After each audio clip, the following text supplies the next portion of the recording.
சொந்த வீட்டில். இப்போ 5ஆம் இடம் அப்படிங்கிறது நாம் மதி மயங்கக்கூடிய இடம். அப்போ நாம் ஒரு நல்ல விஷயங்களில் லயிப்பது, மெய் மறந்து செல்வது, இது ஆண்கள் பெண்கள் 2 பேருக்குமே பொருந்தும்.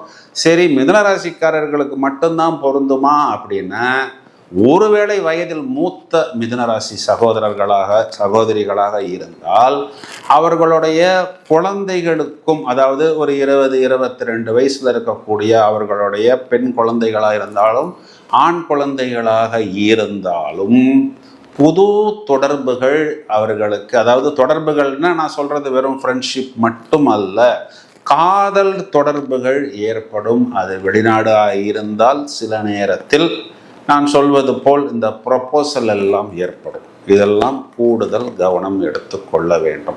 அதாவது ஆரோக்கியமான விஷயங்களை மட்டும் எடுத்துக்கொள்ள வேண்டும். இதில் மிதுன ராசி ஆண்களாக இருந்தால் அப்போ வரக்கூடிய அந்த தொடர்பு எப்படி வரும் அப்படின்னா, சுக்கிரன் முதல்ல செவ்வாயின் நட்சத்திரம், பிறகு ராகுவின் நட்சத்திரம், அதற்கப்புறம் குருவின் நட்சத்திரம் அப்படிங்கிற அமைப்பில் வருவதனால் என்ன ஆகும் அப்படின்னா, இந்த இடம் பூமி போன்ற விஷயங்கள் விற்பது வாங்குவது இல்லைன்னா